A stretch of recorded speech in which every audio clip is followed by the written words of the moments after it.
I think John Emmett was the first one on, checking in from France tonight. John, Ed Worley, hello to you, sir, down in SoCal. Ted Ryman in Cape Town in the Republic of South Africa. Pedro Foiling Sailor is up and at 'em early Saturday morning in Sydney where it's 0600.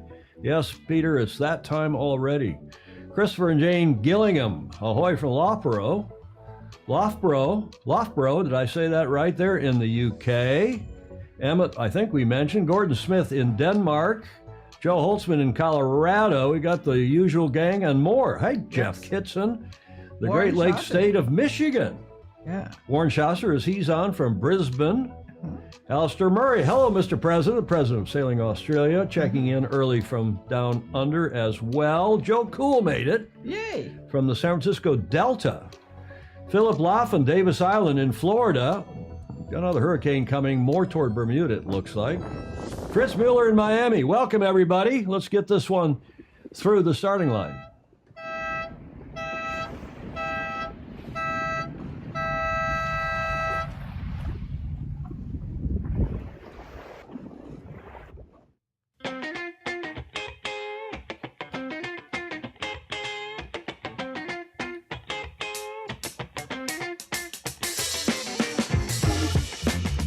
Live from Studio B, as usual. It's a Friday afternoon here in San Francisco. Welcome to the Beach Street Yacht Club and welcome to our show, number 648. I appreciate you letting me skip Tuesday. I had a big project that was underway and it could only be done in the middle of the day Tuesday. So, Julia, you weren't too upset we didn't do the show on Tuesday? I wasn't. Yeah, and I think I loved it because it was a good opportunity to see the films from. Yes, films from America's Cup. The old the Emmett and John Emmett, yeah, and I'm going to thank them in a moment. But that was really nice of them to let us. Give us those two interviews, which I quickly edited into a show, and a lot of it's had 1,700 views or something, right? It has 17.5. It's a big one. We've got a great guest today. She's standing by in Newport, Rhode Island, at the race-offs at Harbor Court, New York Yacht Club. She's the event chair for this fabulous event, the Rolex New York Yacht Club Invitational Cup, and Robbie Benjamin will be joining us in a few moments. In the meantime, everybody, welcome. I, of course, am your host, Tom Eamon. Delighted that you're all here. I hope those of you in the States had a great Labor Day weekend. This nice photo from our fuzzy Rick Bannerow that we used a week ago today, wishing you going into the weekend. And I just think it's such a nice photo. A lot of you thought the same. I'd run it again. Thank you, Rick. I think that's the start of the Vineyard Race, the Stanford Vineyard Race that he shot a week ago today. And we appreciate that very much indeed. Sad news over the last weekend here in the States. As many of you will know, James William Jimmy Buffett passed away a week ago today. And we're going to do a tribute to Jimmy Buffett at the end of today's show. Thanks also to John and Lily for that special Fosey feature we did on Tuesday. As I said, edited together a couple of videos. One, an older one that Lily had done, interviewing John. I think it was for a school project she did at the Southampton Solent University. And then she also put together a really nice interview with John in just the last week about, what's going on in his life. I think, Julia, the juxtaposition of the two videos, seeing John was wonderful. Some years ago, 6, 7, 8 years ago. Yeah. And then again with his now wife. Yes. The Golden Lily, the gold medalist. She won 2 medals, 2008, and then again in 12, she won the gold medal in laser. For China. First women's sailing gold medalist. Yes. There was a Hong Kong gold medalist. We're going to talk about the Royal Hong Kong Yacht Club today with Robbie Benjamin when we get her on here in a sec. We're going to put her on in the A block because she is a busy lady. Julia, do you know what day it is today? Oh, no, I don't. What's it look like? There's your clue. It was the day after my grandfather's birthday. It is World Physical Therapy Day. Oh, my God. Physical PT, and that's important. I know it's important to you, Julia. It is. Huh? Except I'm mad at all of them right now. Why is that? Because they haven't been showing up? Uh-uh. Well, PT, World PT Day. It can help everything from minor pains to serious injuries, and understanding how the body works can help you keep yours healthy and comfortable. I know John Emmett, Coach Emmett, agrees with us, and we want to salute him and any others who are health conscious and helping all of us as sailors and otherwise stay physically fit, because physical therapists work to undo damage, educate on healthy behavior, and to restore lost or damaged functionality. Physical Therapy Day then is dedicated to these pros throughout the world and aims to recognize their commitment to keeping everyone all fighting fit. And I'll say only one thing about PT. And after I had my first back operation back when I was living in Ann Arbor, this is, I was however old the hell I was, a long time ago, 21 years old. And then I didn't listen to the physical therapist. I didn't listen to the docs. I went out. Because you knew everything. Quienes mas macho. You go out and you sail and you play hockey straight away. I don't need this stuff. I'm immortal. And that did not go well. No. Did not go well. No. Second time around, I got my back. I was living, Robbie, in Newport then. Had a stand-up desk because I couldn't sit down. I could not sit down. My back was so bad. And I listened after the second operation and followed their direction, that is the PT's direction, to a T, and did it religiously and then some. And I've been much better ever since. Yes. I mean, it is true. So we should listen to the physical therapist. We should listen to Coach John Emmett, whom we have a nice report from him today from France. He's international man of mystery. He's now in France and Brittany at the ILCA European Masters Championships, where he's racing. Oh, he is racing. He is racing. So we'll get to that in a moment. In the meantime, let's get to Robbie and her regatta. She is, for the third time, the event chair of the 2023 Rolex New York Yacht Club Invitational Cup. It's this week, the 9th through the 16th. She chaired it 2 years ago, and the 2 years before that, it's a biennial regatta. And now, in the meantime, you may recall, they have the Resolute Cup in between in the even years, and that's now to qualify American clubs. So many clubs want to be in this very cool regatta that they have to have a qualifying event in the even years. They call the Resolute Cup. And you may remember, Julia, we had the Commodore in New York on a year ago, just before the start of the Resolute Cup. Terrific stuff. So we're delighted to have Robbie Benjamin not back with us. I haven't seen Robbie in 822 years. In fact, we were just doing the tech check, Robbie, an hour or so ago, and we have met, right? Newport sometime, and then you reminded me your late great husband, Gordon Benjamin. Well, no, go ahead, tell the story. Well, we had a Swan 37 at that time, and Tom had a J24, and we were dock mates across the dock from each other at Goat Island on a dock. Exactly. So it was a long time ago, and he was working at USIRU. And your late great husband, Gordon, was sailing Shields, and I remember I chaired the regatta, doing what you're doing now in a much smaller way, for the Shields Nationals that we hosted at Ida Lewis Yacht Club, of which you're a past Commodore. Correct, back in 2012 and 2013. So a lot of associations. It's really fun to see you again. Yeah, I was really proud of that club. My wife and I were members there. We sailed our little J24 out of that club.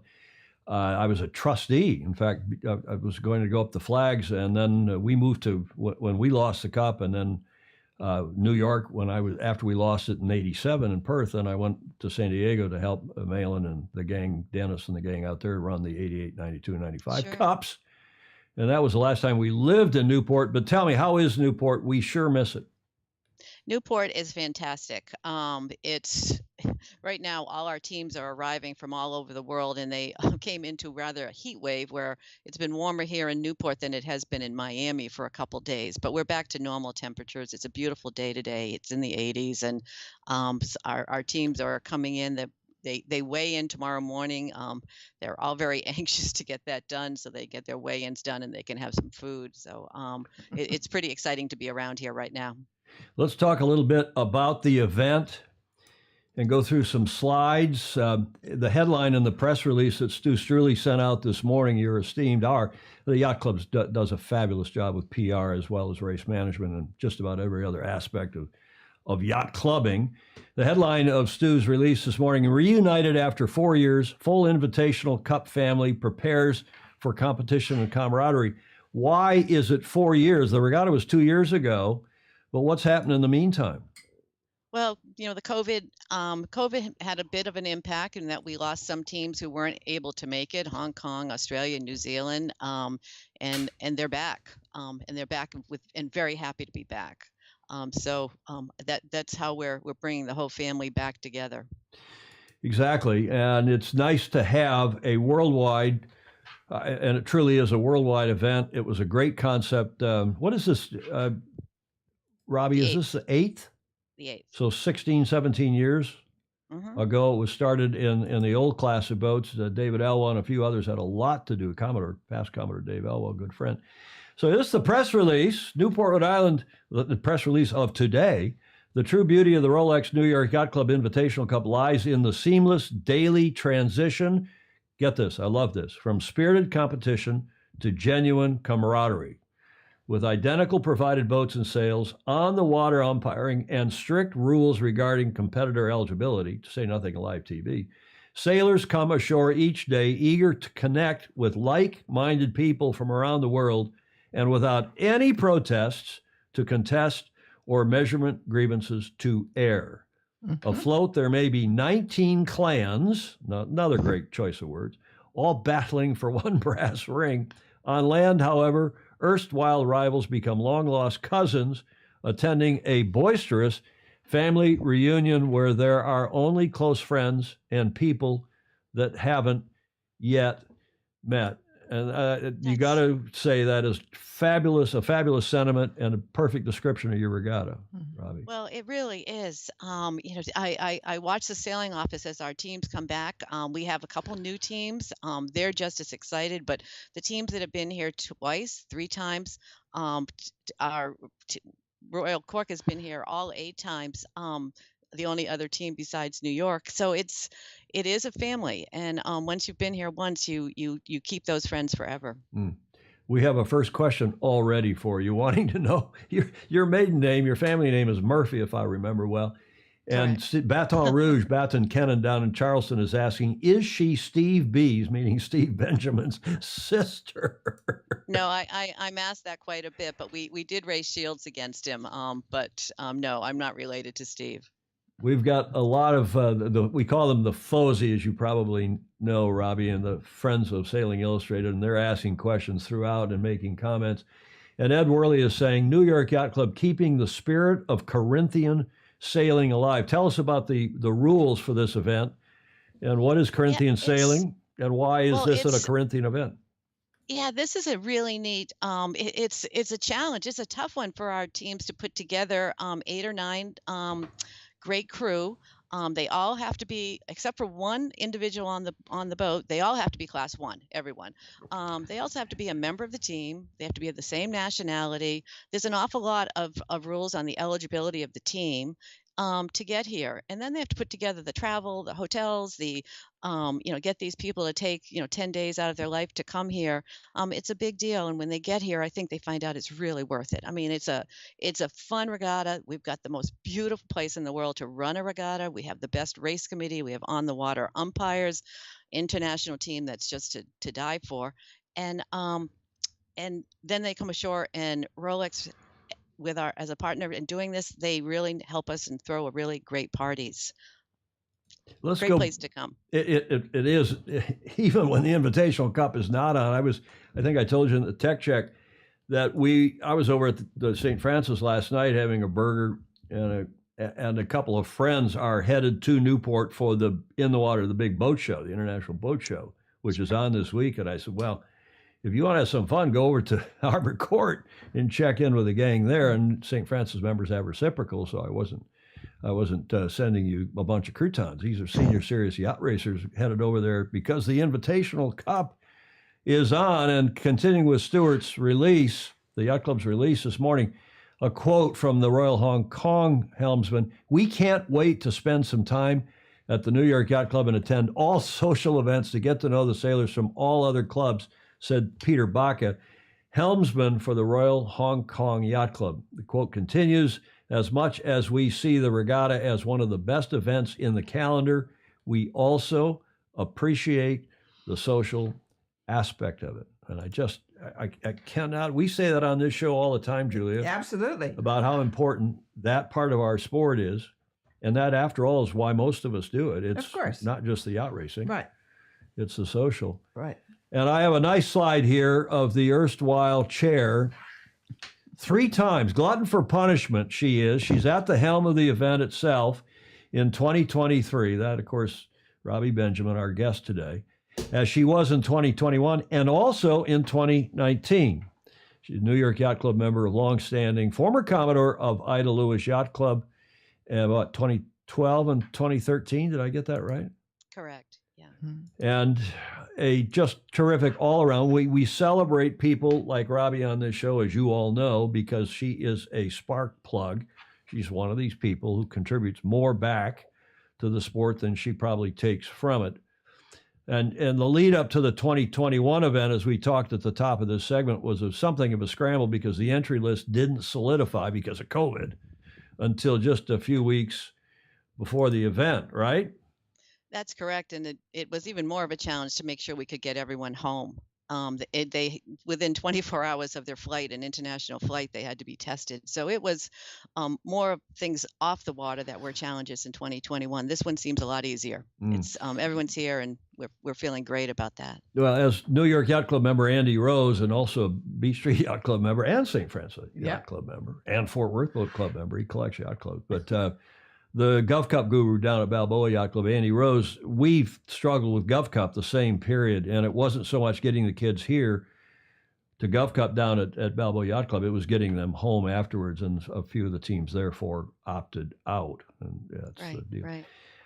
Tell us some more about Harbor Court and this fabulous regatta facility that the club has owned since, 87? Well, the picture you're seeing right now is we will have a parade at the last day of racing. We'll have all 20 boats, or in this case, 19 boats, go around the harbor, and most of the yacht clubs in the harbor will shoot cannons, and it's really quite a nice raucous event. You're seeing one of the boats go by the New York Yacht Club dock while we're shooting off cannons at them. We're pretty fortunate to have such a facility that we have. You can see from the picture what it looks like and how blessed we are to be there. When New York bought in 87, and it was occupied it was fully utilized starting in 88.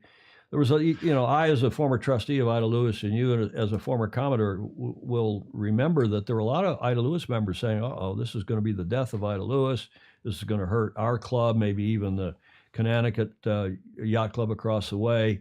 But indeed, just the opposite has happened between Sail Newport, New York Yacht Club, Ida Lewis, and the other clubs in Narragansett Bay. It's only enhanced yacht racing, is it not?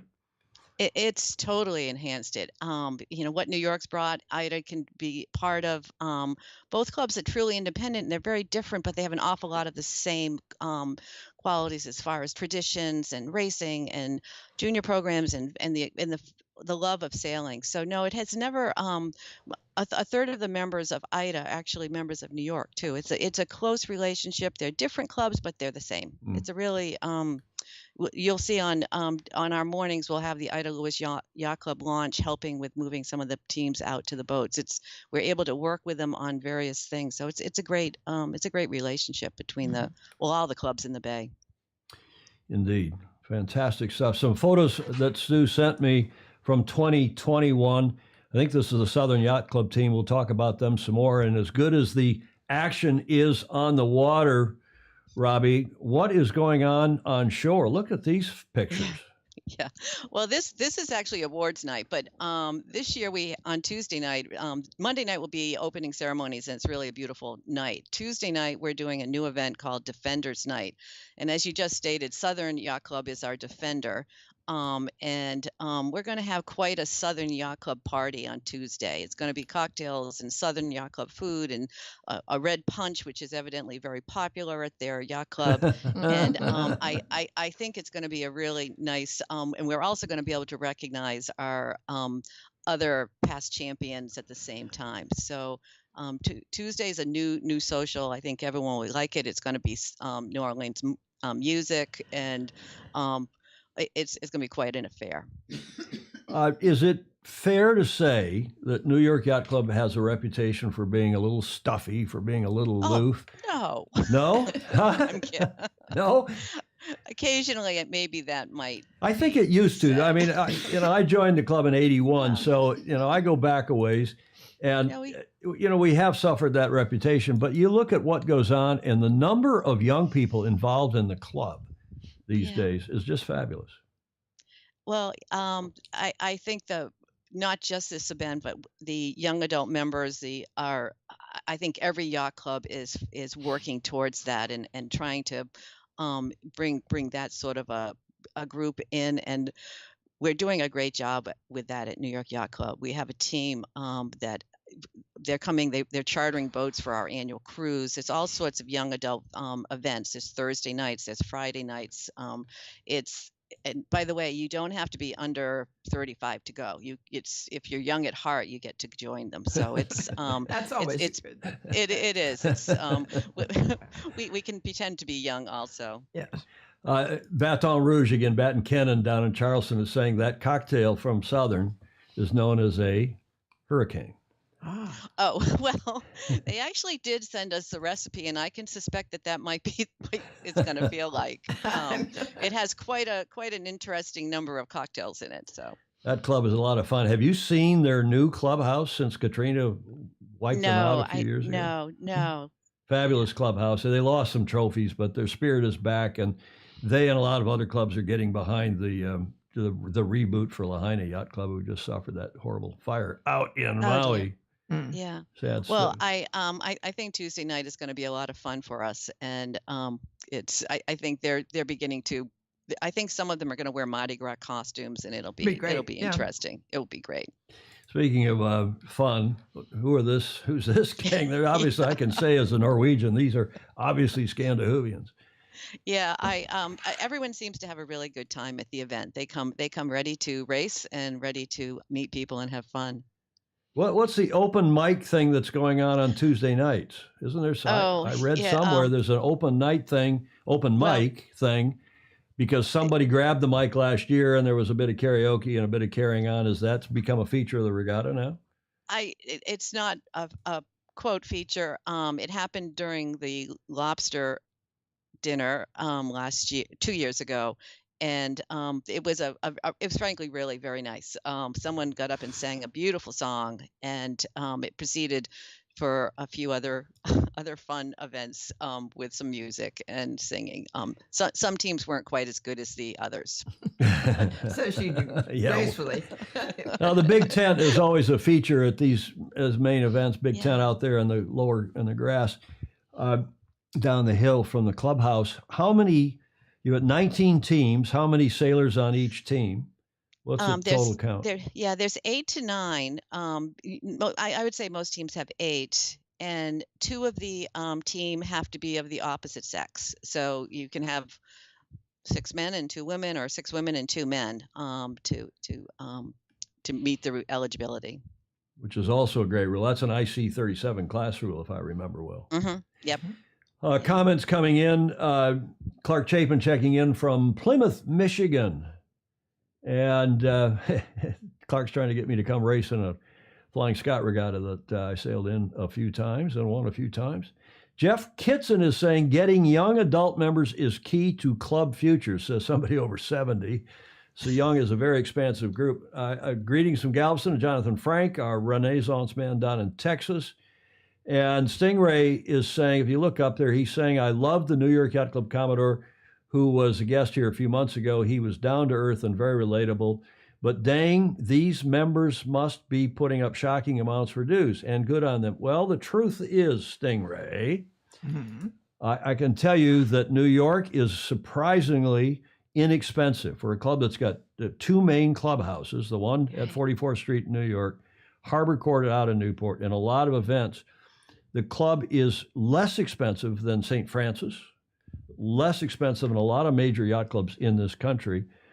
And it's because they have a legacy. They've been around for a lot of years, and they have members who help fund specific items and sponsors who are happy to get involved. Is that fair to say, Tom, Robbie? I've been a trustee, and it's a very well managed club, and you say it quite well. We have two clubhouses, but two fantastic clubhouses, one on 44th Street and this one at Harbor Court, that are just treasures for what we do. And this is a club that I think it gives the impression that we're a very good value. It's a really well organized. If you're interested in yachting and racing, and this is a great club to belong to. I feel very fortunate to be a member here. Well, as I said, I can guarantee you it's less expensive than St. Francis. Yeah. Is Julia. Mm-hmm. Julia's been. She was the first female chair of the House Committee at St. Francis. Did they allow female members then? I mean, were you a spousal member, or were you a member on your own? Yeah, I was a member of my own. And you were one of the first, two female members on your own, not as a spousal member. Yeah. And bloody hell, New York's going to have a female Commodore when? Next year? 2 years. She'll be finishing up her rear Commodore, and she'll be a vice Commodore, and that's she's Claire terrific. Claire Harrington, right? Who's also been on this show. She joins a bunch of our Commodores who, and it's always fascinating and great for me to see this, but we have a number of our past Commodores and a current one who is a member of the race committee. I mean, they continue to give back. I mean, you mentioned Commodore Elwell. We've got a bunch that just they continue on. It's a great thing for our membership to see. I also should say that at New York, of all the committees, let me ask you this before I say what I'm about to say, Julia. What committee would you say at St. Francis, for example, is considered to be the big committee, the most prestigious, the what? Race or a house? House. Depends on which side of the fence you're on. But at New York, the race committee is held in high esteem. Mm-hmm. It's listed at the top of the yearbook and so on and so forth. And because the club since 1844 has been about yacht racing. Mm-hmm. That's cool, right? Yeah. Well, I think we have 110 or 115 members of the race committee, but when we're doing 4 or 5 circles, we need them all. And we've got a deep talent of race officers. St. Francis has to rely on guest members who are doing race committee stuff. We can have from 250 volunteers on a big race, and they're sure. Well, and the big difference too is that St. Francis is not quite year round, almost, but you have St. Francis had. We have something like 250 or 300 days on the water. Yep. You're 250, so it's not as much as say in SoCal.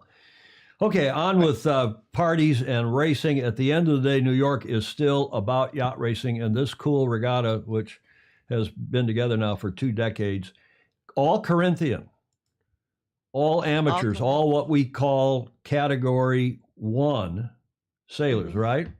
Correct. And no exceptions. You can't have a Category 3, navigator or tactician. Everybody is no one can be a paid to race professional or even an industry pro, right? Correct. Yeah. And that's, I think the first 5 renditions, we actually allowed 1 Class 3 on, but that was when we were on the Swan 42. And at the time, those were owned by members. So the feeling was we should have one person who is perhaps a professional for the boat. At this point, these are all the boats are club owned. They're all equal, all brand new sales this year. We feel that the teams that come are very competent to sail them, and with Class 1 people. A lot of questions flowing in, comments. If you have a question for Robbie, please put it in and we'll get it to her. She's it's 2 days before her regatta started now, but racing starts in a couple of days, so she's a busy lady. Larry Kennedy saying, hola from Lower Manhattan. Jay Rendell is checking in from White Bear Lake. Jay's helping me prepare a very special segment in the future, not next week, but the week after, I hope. Stingray is saying that Steve Suchia, who's the chairman of the America's Cup Hall of Fame Selection Committee from Southern Ohio. He gave me a virtual tour of the AC model room on 44th Street, New York Yacht Club's Midtown Manhattan clubhouse. I was so blown away, I almost sent a big contribution. A big for me. Stingray is a retired engineer at Boeing up in Seattle, Robbie, a terrific guy. It is so beautiful, like a sailing history museum. Couldn't put it better, could you? No, it is beautiful. The model room is, you can spend, well, definitely many days, but Yes. you can spend an awful lot of time in there. It's just fascinating. Glenn Stevenson is checking in from NZ, as I saw Hamish Ross was on as well. Michael Roth from Honolulu, too. Michael, hello, Michael. I haven't seen him on in a while. Okay. Pedro Foiling Sailor commenting on my schedule. I smell a scam. You're only holding this sailing event to party? Do you go? No, I don't. It's yacht racing. I assure you, the racing is the deal. They're there to win, and it's great competition. Make sure you check the website. There's a link, and you can watch it. The commentary is going to be Andy Green and Dave Reed. We have On the Water with Katie. So there's if you're a sailor or a racer, it's fun to watch this regatta. Let's say that again. It's Katie Nostro, right? Mm-hmm. And Dave Reed from. And Andy. Is it Andy or Tucker? No, it's Andy Green and Dave Reed this time. Very, very good. So you do have great commentators, of course. I don't know if Katie's been on the show. I don't think she's a foe. The other two certainly have been. One other, Ed Worley down in SoCal, who was with Newport Harbor. He is Newport Harbor, and he was a longtime America's Cup aficionado and really an expert. He says, does the New York Yacht Club have trust in foundations to support programs? I know you do for the facilities, for the historic clubhouses. Really, they both are on the register. At least the New York clubhouse is on the historic register, isn't it? Yes, I believe so. And if somebody wants to make a contribution to New York Yacht Club, have them just contact me, and I'll put you in touch with the leadership at New York, because there are people on here who love to contribute to the fabulous efforts, whether it is Invitational Cup or whatever else. One other comment here. Graham Sweeney, I hear the Swedish sailing team enjoyed the karaoke. Then they formed a line. Now, this is Graham Sweeney, who's a Brit living in Yell, Scotland, and one of our real characters on here. They formed a line and sang carols in honor of Neil Diamond. It was a fantastic Swede carol line. Is that true? I may have missed that, but things happen there sometimes, and the event chair doesn't see everything. So sounds like it could have happened. It sounds like it could have happened. Okay. Let's carry on here. Let you go back to running your fabulous regatta. Bill Haynes is on. Of course, they were there to win first place, means first back to the bar. LOL. William Haynes down in, he's in the heart of America. And nice shot of the IC-37s, club-owned boats, the sails, a great setup, and a great list of entries this year. First time, there are several Corinthian yacht clubs in this country. There's Corinthian in San Diego. There's a Corinthian in Texas. There's a Corinthian up here in the Bay Area. Belvedere. But this, over in Belvedere on the North Shore. But this is the Corinthian Yacht Club up in Marblehead, correct? Correct. Yes, they won the Resolute Cup last year. Last year. Who was their skipper? So. Do you remember? Oh, shoot. Give me a second. I'll go read through some of these other clubs. It's Wade Waddell. Okay. He went to Boston College. BC. He's amazing. Okay, so other clubs here, and let me read them out and then come back and give us any comments. Howth Yacht Club in Ireland, Itchner Sailing Club in the UK, Japan Sailing Federation, obviously in Japan. New York has their own entry, of course, Norddeutscher Regatta Verein from my former club in Hamburg, Germany. Can you pronounce this Finnish club, Robbie? Nilanska Jacklupin. Wow. This is when Beth is really great at doing this. But that was pretty good. Sounds good to me. Yeah. Royal Canadian Yacht Club, obviously in Toronto in Canada. They've won this too, right? They've won twice. They're one of two teams that have won twice. So. Okay, well, we'll keep going here. Royal Cork Yacht Club, obviously, and the oldest, arguably, we think the oldest yacht club in the world. I think 301 or 2 years now. I think so. In Cork, in Ireland. Royal Hong Kong Yacht Club is back from Hong Kong. And pressing on, the RNZ, the Royal New Zealand Yacht Squadron. The Royal Swedish Yacht Club, that is SSS in Stockholm, right? Correct. Royal Sydney Yacht Squadron, who won 4 years ago, won in 2019. And weren't able to come back in 21, but we're happy they're back. So yeah, we call them also a defending champion. Royal Van, here on the west coast of Canada, San Diego Yacht Club, Southern Yacht Club, the defending champion from 2021. And in fact, they won it one other time, didn't they? They win it. Yes, they did. Yeah, they're the other club. Yes. Okay, so they're going to be hot, I'm sure, again this year. Yacht Club Argentino in Argentina, obviously. YCCS, Yacht Club Costa Smeralda, where Andrew McIrvin is wrapping up as the Secretary General of the IMF. He's not wrapping up, but the regatta is wrapping up there. The Rolex Maxi Cup, we'll have a report on that later in the show. And, of course, a club we featured here on the show, Julian, 3-4 weeks ago, the Yacht Club Punta del Este down in Uruguay. And I can't now remember why it was some major regatta, something that was going on. Yeah, and it started out with the sailor who had just won something. Was that it? Well, we actually segued into the fact and quoted the sailor who was their tactician or helmsman for this event. You know, how proud and how happy he was that they were going to the Invitational Cup. He did, yes. Which then reminded me I better get up to Stu Struley and see if we can get the regatta chair on the show and give us a preview, which Robbie is not doing. Jonathan Frank is saying, go Team Gumbo. He's obviously talking about the Southern Yacht Club team. And what else here?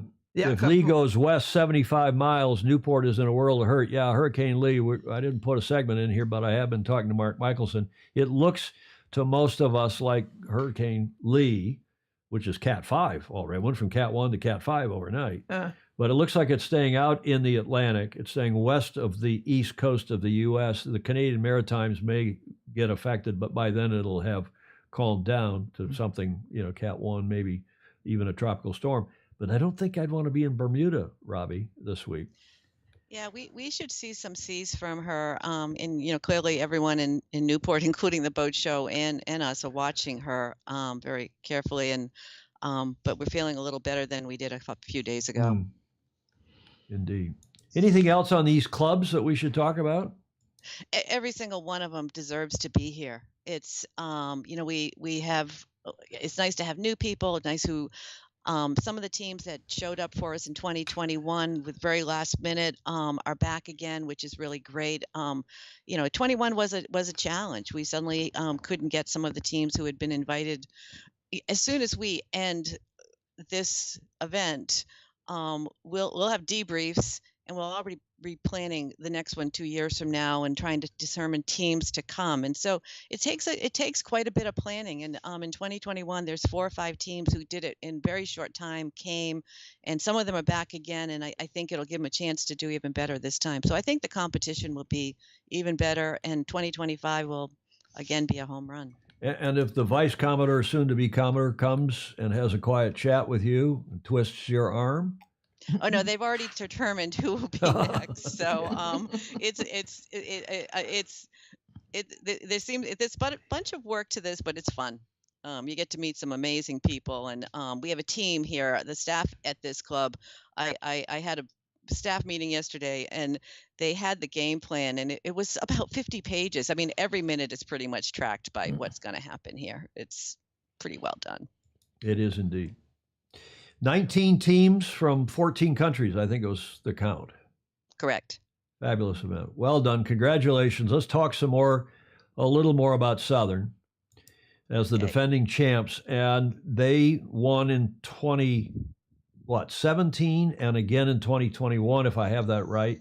Royal Sydney won in 2019, but could not compete last time, as we mentioned, because of COVID. And I checked in a week or so ago with Stu Struley, your esteemed PR That's so great. director, and Stu said, I just checked correct. He said they won in 2017, and Marcus Egan, who's the son of a Flying Scott, longtime friend of mine, and he and I were battling it out for Flying Scott supremacy back in the 70s.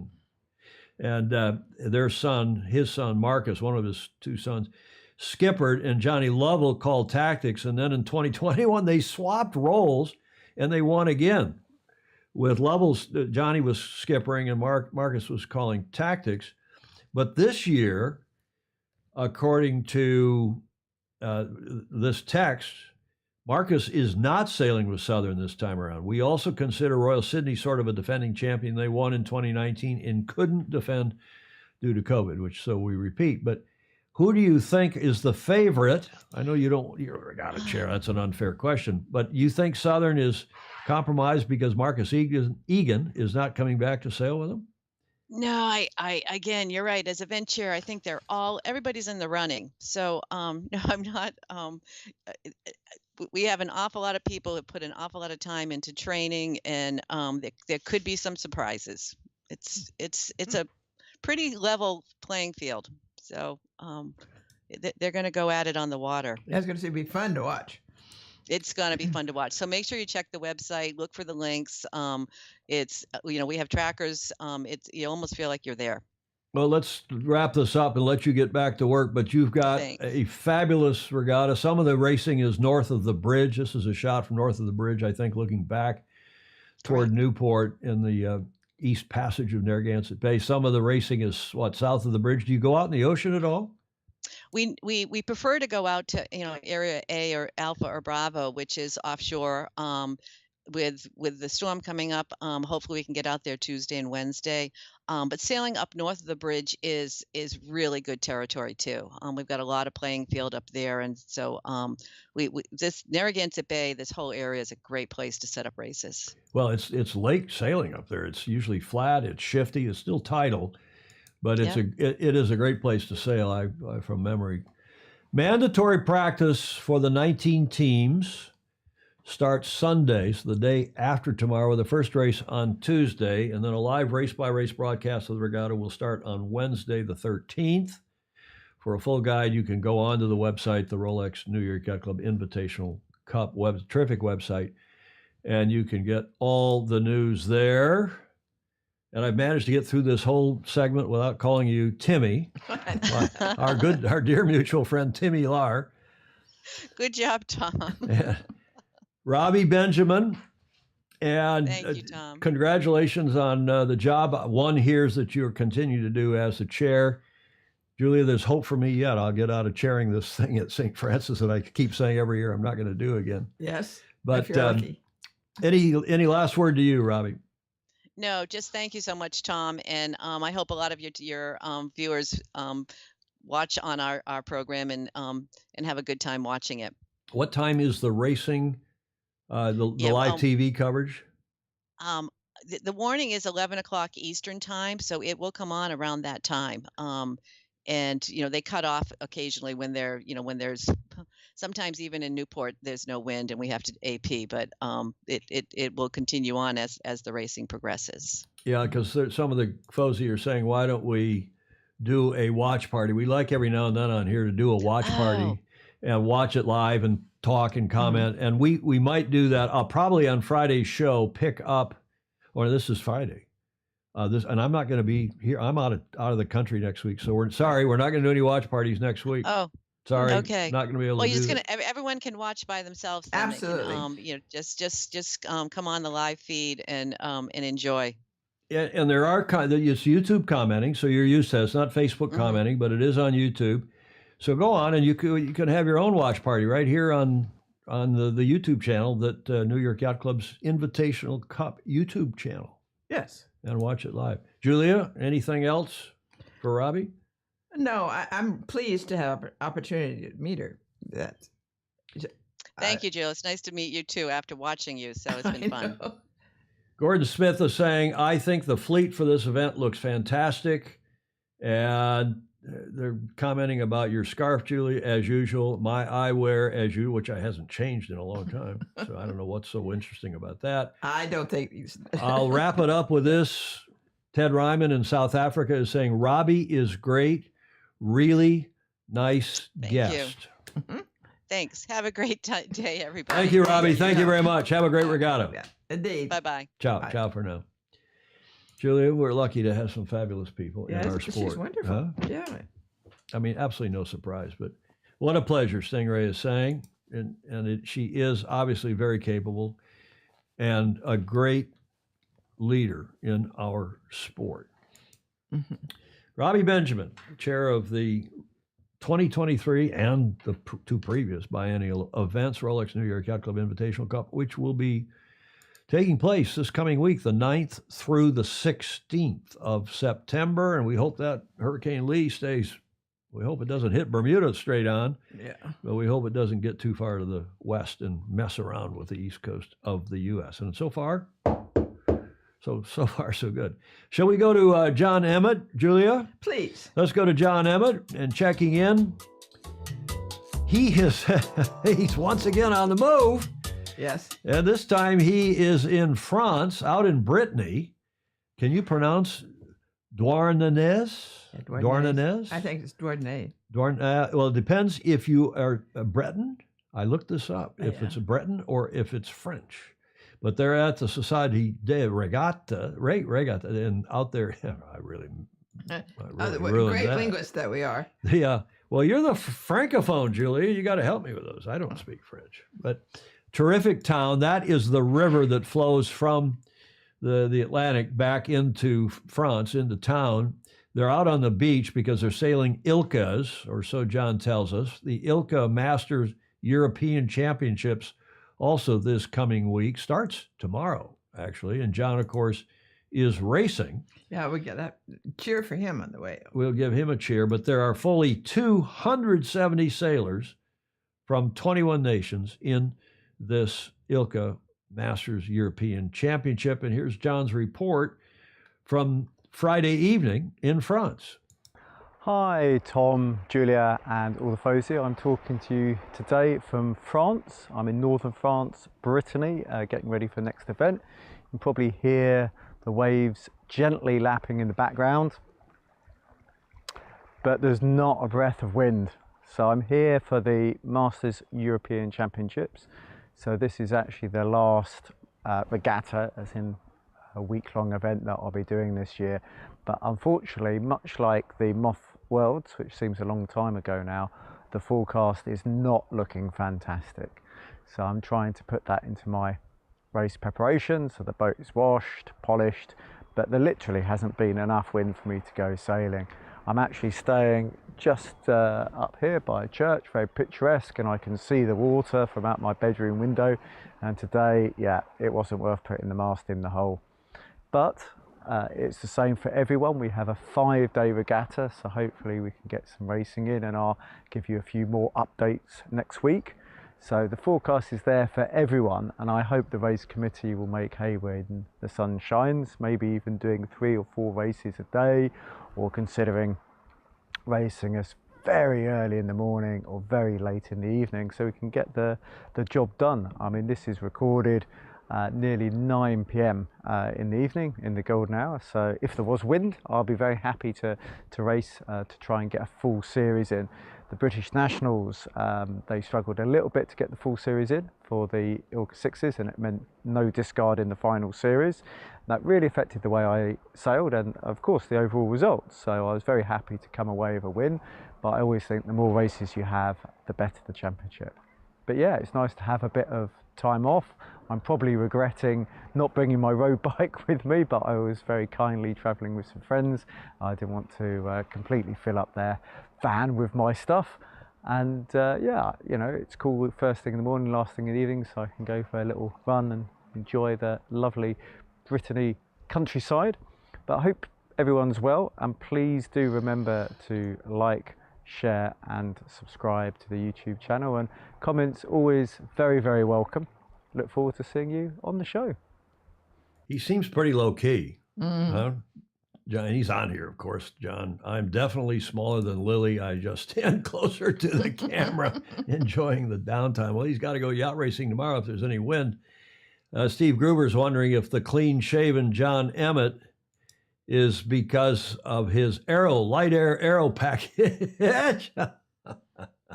I think he just shaved at the start of the regatta, and that's probably it. That's probably it. Jeff Waller's on here, World on Water, there by, he's on via YouTube. Tom, your AC40 story. Remember we had that, Julia, we had that capsize and the video. I happened to come up with that video. Thanks to one of our foes who sent that to me, by the way.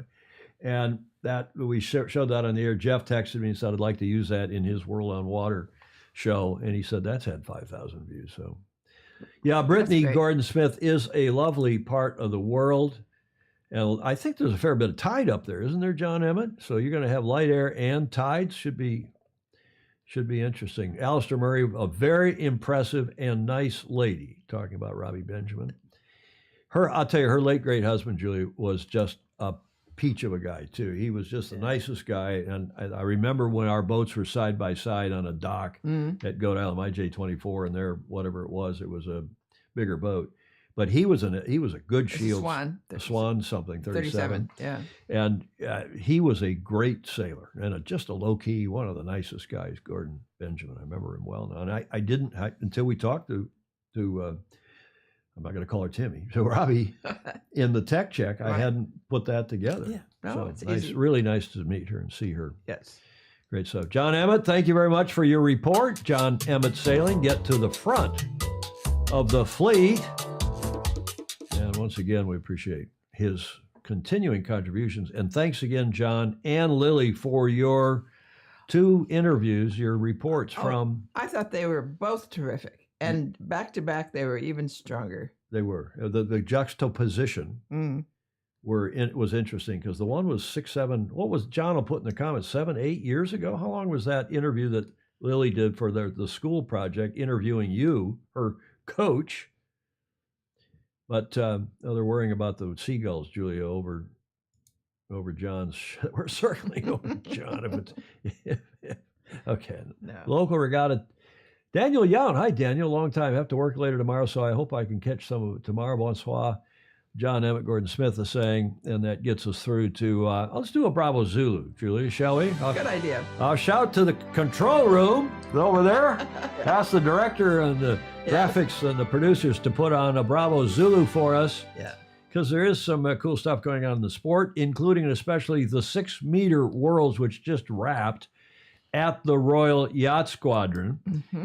And there was, John Emmett was telling you about how little breeze there is in Northern Europe. Well, they called off today. They wrapped it up a day early. They were supposed to wrap the 6-meter Worlds tomorrow, but the Royal Yacht Squadron, where it's being hosted in Cowes, Isle of Wight, wisely wrapped it up because the prediction for tomorrow is 0 wind. So they wrapped it up today, and they had a terrific regatta with a bunch of boats. These shots from Maria Muina, Sailing Shots is the name of her company. She's Spanish, obviously, and took these shots and let us use them. Thank you. Nice. Maria. 31 teams from 9 nations.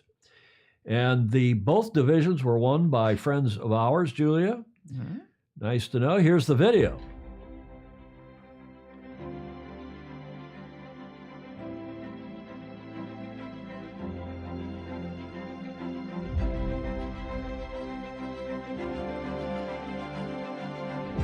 And winning the world championship is candidly unbelievable. I'm speechless. And it was just fantastic. The boat goes so great, and the guys get the boat going so well that it just everything fell into place. I feel very fortunate, very lucky. So many days in a row here in the Solent, and coming off spring tides, there's plenty of current all week. So it was actually very difficult conditions, but. Been very lucky to join this fantastic team for the week, and very proud we got the result that we wanted in the end. It wasn't easy, but very satisfying to get the result in the end.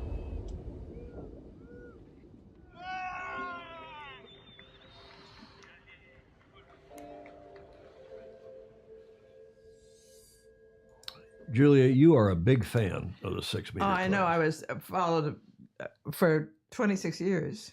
You and your late great husband followed them all over the world. Yep. The St. Francis teams. Yeah. And initiated. It was our way to go into international racing.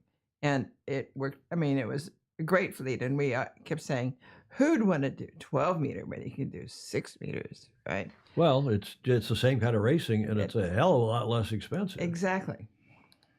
Cool stuff. So the Sixes wrapped up a day earlier and got a lot of the race committee at the squadron, at the Royal Yacht Squadron, got a lot of compliments from all the teams. I was reading their Facebook page. That is the 6 meter classes, the international 6 meter classes Facebook page earlier today. And our longtime friend, a protege of Commodore, the late great Commodore Harry Anderson at New York Yacht Club, Jamie Hilton's Scoundrel, his team Scoundrel, won the modern division. And Jamie there in the middle, bravo Zulu to him and his team of guys that went over. And it was a tough, hard-fought event. And then here in the middle, you know who that is, Julia, right there in the middle? No. That is His Majesty King Juan Carlos. Oh, how nice. And his team on Bribon won the Classic Division. And there is their group. And the name of that, it's Real Club Nautico up in the northern part of Spain, San Genjo. I checked how the pronunciation, sorry, that's not probably 100%, but bravo Zulu to His Majesty. Now, I'm not sure if he sailed. I pinged Andrew McIrvin to see if he knew or maybe anybody else. He has, though, sailed. Well, he has sailed, but I'm not sure he sailed, or if he did, how much he sailed, because I think he was in the chase boat, but he may have sailed. Sci-Fi, Simon Fisher, I think, was driving and managing the team, and bravo Zulu to them, as well as to Jamie Hilton and his team. Thanks again to Maria Muña from Spain for her very nice photos at the 6 meter Worlds in England this week at the Royal Yacht Squadron in Cowes. Happening right now, as a couple of you mentioned, at Yacht Club Costa Smeralda is the Rolex Maxi Cup. This is a terrific event, and we have the video for that. The ultimate showcase for big boat design, evolution, and innovation. The Maxi Yacht Rolex Cup. At the midway point of this exceptional regatta, owners and crews have been treated to 3 days of incredible sailing conditions, with an impressively broad range of Maxi yachts in action. Full range of boat types here. We go everything from the traditional types where we've got the J-Class, we've also got Baruna, which is a 1937 design as well. Everything from that point through to the absolute cutting edge of yacht design, in boats like Open Season. Making its racing debut here is Thomas Bashir's exciting new Baltic 68. It's certainly the step forward in sailing. Starts with the deck. The deck is marine cork. Comes from plantation. It's sustainable and lighter than teak. Gone is the traditional diesel hydraulic system, replaced with cleaner, quieter, self-charging electric power. The propeller is running the generator and producing electricity, which is stored in the batteries. Biggest asset for the boat for me is the total absence of noise. It's like in your old wooden dinghy when you were a child.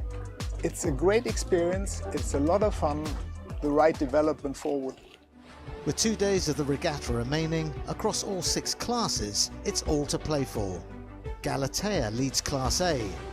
Proteus and Bellamente are tied on points in Class B. And Y3K leads Inui by just 1 point in the Super Maxi class. Elsewhere, Spirit of Lorena, Allegra, and Sphere head their classes.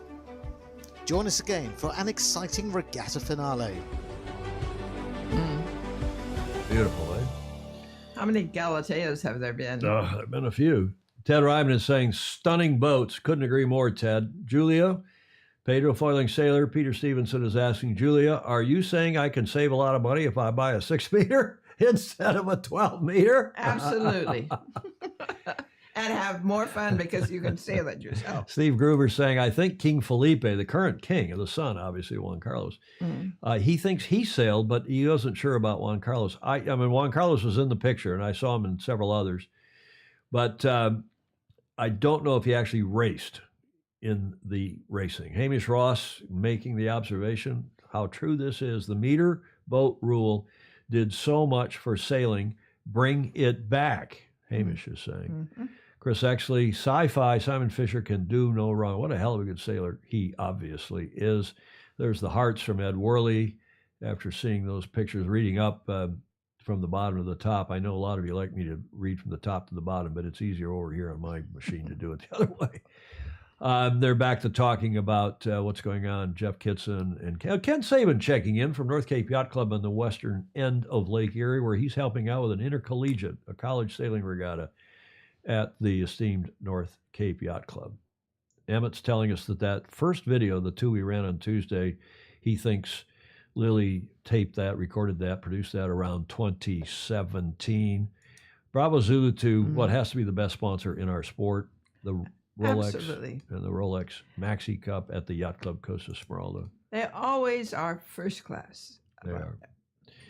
New York, and of course, somebody mentioned the Big Boat Series coming up here in San Francisco, which is next Thursday, Friday, Saturday, Sunday. I won't be here for that. I'm not going to be able to help the television with that this year, but out of the country, sorry. Other things call, Julia. Why are you smiling? I'm not. You're not. You'd love to be going. Well, I don't blame you. I don't blame you one bit. Okay, that was great having Robbie Benjamin on. Thanks again to her. Coming up now this weekend is the SailGP, what I call Season 4, Number 3 at Saint-Tropez. And there's been some developments. We told you about this last, I think it was Friday. And Ryman sent these photos. I don't think he took them. He wasn't in Piccadilly Circus, but somebody sent them to him, or he saw them on a website. But this is great publicity for the sport, certainly for SailGP. Yes. On the big video screens there in Piccadilly Circus in London. That was from the 29th of August. And, it's like the Times Square of London. The Brits probably don't like me saying that. They say that the Piccadilly Circus is or Times Square is the Piccadilly Circus of the U.S. But I think either way, it's fabulous for the sport and people watching and having these images up. I don't know if it was for a day or for the weekend, but great promotion for SailGP and for our beloved sport. Ted Ryman, thank you for sending along those images. Some newer news. You see the new sponsor on Team Germany? Yes. You see that? Deutsche Bank is sponsoring Team Germany. You can see there on the sail. So I think that's kind of cool. I like what Russell and Larry are doing. I hope this thing goes from strength to strength. It certainly looks like it is. Yes. As they get ready for that regatta this weekend in Saint-Tropez. And there was a bit of an upset there today as Jimmy and Co. and the USA team. And this is the image of the week by Ian Walton, the famously cool photographer. Tip and Shaft ran this in this morning in the newsletter, today's newsletter. Friday's day, they said, this is Tip and Shaft's prose, devoted to training regattas for the SailGP French Grand Prix, was marked by a capsize of the American F-50 here in the picture, led by Jamie Spithill, who won last year in Saint-Tropez. The 10 teams competing on the circuit will battle it out on Saturday and Sunday with 5 rounds leading into the usual 3-way final. The team sent out a release a little later, just actually before we went to air, saying after the incident, U.S. SailGP team CEO and driver, the driver, he's not the skipper, he's not the helmsman, he's the driver. I wonder what that means, driver. Jimmy Spithill replayed what happened, quote, just before the third practice race, we went for a down-speed barrelway and got hit with a really large puff. We couldn't see the breeze on the water being so close to the seawall, and with the big 29-meter wing not able to release as quickly, it was obvious we were going to go over. Funny part is we just watched the Swiss have a moment, and I perhaps made a comment about that. Well, I guess we got that first one out of the way for the season, he hopes. He's laughing. It was probably the softest slow-motion capsize any of us have ever done. We pulled the boat up, and all good. There was no damage. No damage. Good. Despite the training interruption, Spithill said he's pleased overall in the day. Quote, we had 2 good races and got in some good practice racing today, Friday. That's just now in Saint-Tropez. It's going to be light. The forecast is not particularly auspicious 6 to 8. for the weekend. Yeah. Well, that was 6 to 8 in, I'm going to show you in a moment, and that's for the regatta next weekend in Villanova. Somebody saying 6 to 8 in the comments? Or is that what from when we were doing the tech check?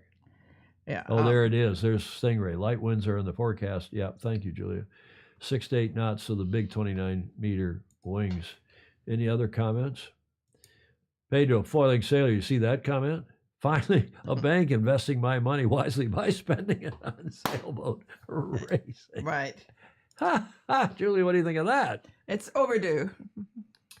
Stingray saying the F-50 class's ability to configure for conditions make me think they'd beat the AC-40s in most conditions, speed-wise. Well, we shall see.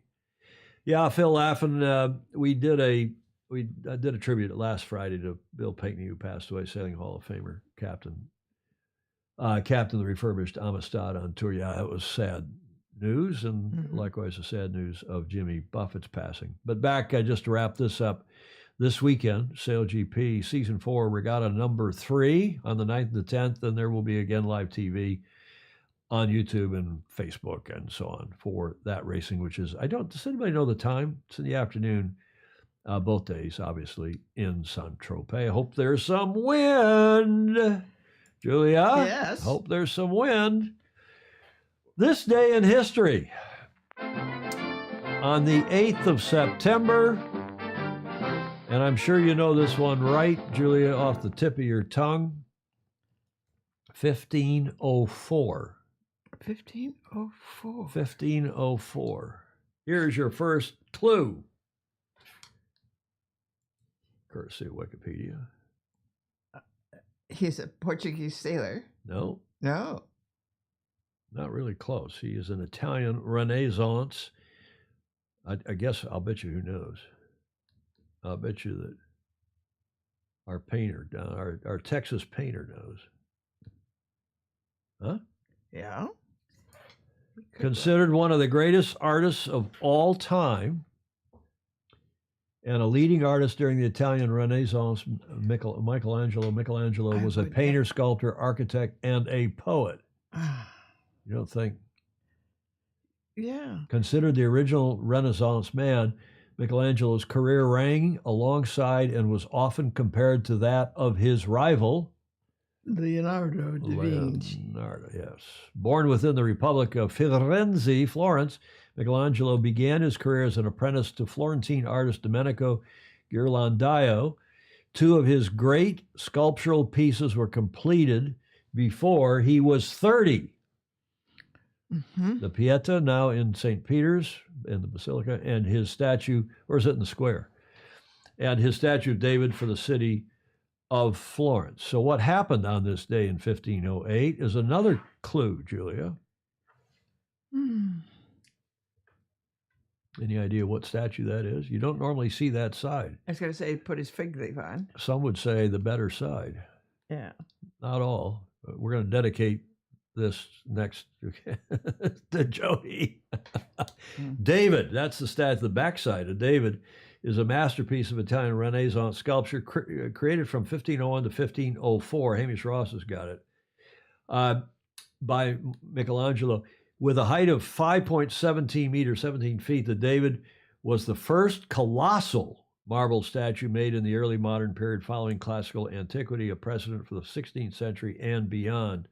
David was originally commissioned as one of a series of statues of the 12 apostles, I did not know that, to be positioned along the roofline of the east end of the Florence Cathedral, but was instead placed in the public square in front of the Palazzo della Signoria, the seat of civic government in Florence, where it was unveiled on, ta-da, the 8th of September, 1504. Yes, Daniel Yount says the aft side of David. In 1873, the statue was moved to the gallery there in Florence, and in 1910 replaced at the original location by a replica. So, Jody, we dedicate this to you since you always like to mention the word testicles in our show.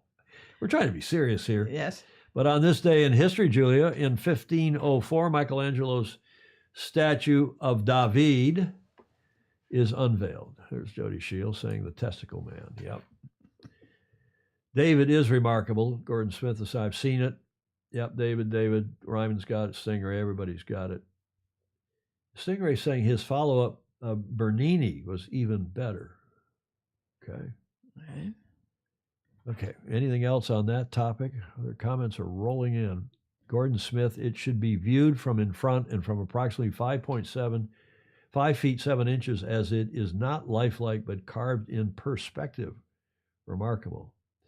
I actually shed tears looking at Michelangelo's Pieta in St. Peter's. That statue is just stunning, as is this one. Yes. It is amazing. Okay, that's what happened on this day in history in 1504. But do you know what was going on 10 years ago, Julia, on this day, this week, on the 8th of September? Well, there was a race going on. There was some racing right here in the Bay Area, right here on San Francisco Bay. We were in the midst of what looked like an increasingly desperate defense. Well, I didn't dream that. I was off the tip of my tongue. Talk about alliteration. A desperate defense for the America's Cup. On September 7th, yesterday, Team New Zealand won both races, and then today, the 8th, Team New Zealand won another race. Finally, Oracle won a race, but remember, Oracle started that series down -2 because of the penalty to the team over the so-called cheating scandal. Started -2, so we were, at that point, even after losing a race, we're still -1. And then 2 days later, on the 10th, Team New Zealand won again, and they're now up 4-0. We're really -1 still, 4 to -1. And that afternoon, Oracle played their delay card, the postponement card, because we knew we've got to do something to get our act back together. And it was in that period that and there was a couple days off, that the team started to figure out what was wrong with the wings and the winglets. And also, remember, John Kostecki in that period was replaced as tactician by Sir Ben Ainsley. That was going on this week. It's hard to believe, Julia, 10 years ago. Oh, gosh. This week in September, early September. I still cherish the picture of you writing the resignation from the... Oh, you mean I'm writing, not writing. I thought you said writing. Writing the resignation speech for the Commodore. Right. For Norbert Byron. Right. Yeah, well, I wrote it and then kept rewriting it each day. And then it started, whoops, well, maybe we're not going to use this. It's now, well, maybe we are going to use it. And finally got to 8-1, and all they had to do was win one more race. And I'd go up and have a cocktail with you and reread the speech. And, bloody hell. And, of course, we never had to use it. Thank goodness. Yes. Thank goodness. Okay, that was 10 years ago. Yeah. Speaking of history, we've got another one of Ed Worley's America's Cup History Trivia Challenge. And this is a good one. I mean, they're all good, but this one is particularly good. When asked at the final, here's the question. When asked at the final 1983 press conference at the Armory in Newport, Rhode Island, which is now the home to the Sailing Museum, what makes your boat so fast downwind, was the question of Australia 2's designer Ben Lexon. He said, A, Tom Schnackenberg, remember Tom, the famously good Kiwi sailor, and also their spinnaker designer for Australia 2, Tom Schnackenberg spinnakers. Or did he say, that is Ben Lexon, did he say B, our amazing headsail trimmers? Or did he say C, her low wetted surface hull and keel? Because it was, remember they had the upside down keel. Yeah. The narrow root keel, and it was wide at the bottom, got all that lead down in the bottom, and that whole keel was a much lower, was smaller wetted surface, and the hull was kind of shaped to accommodate the keel with lower wetted surface. That boat was damn fast downwind. Or did he say D? You got to throw in one of these, offhand comments. Did he say God? So Alistair says A. Steve Gruber says C. Jody says A. On this day, the Aussies and Kiwis taught you how to foil an apparent wind sail 10. Yeah, that's true. That is true. Tom Slingsby. Mueller says A. Ross, Dr. Hamish Ross says A. Ryman says B. Ken Saban says, I have no clue. Banneros says C. Exley says C. Jonathan Frank says, I thought it was hell. Even a turd is pointed at both ends. No. That, Jonathan Frank, was that was Mariner. That was Ted Turner's famous comment to his designer. Daniel Yount says C. Julie Aaron says A. Well, are you ready for the answer? Mm-hmm. A, B, C, or D? Anybody else want to weigh in? Ted Turner replied, yeah, it was Ted Turner. Here, I have the video. Here is the answer. Victory was sweet to savour as the triumphant Australians arrived for their press conference. What makes your boat so fast downwind? God. Jeff Waller's the only one to get it. Was your boat speed today equal to Liberty?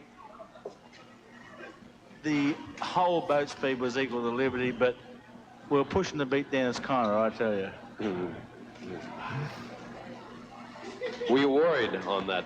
Yeah, I was worried about Dennis Conner. You say about Dennis, not about the boat.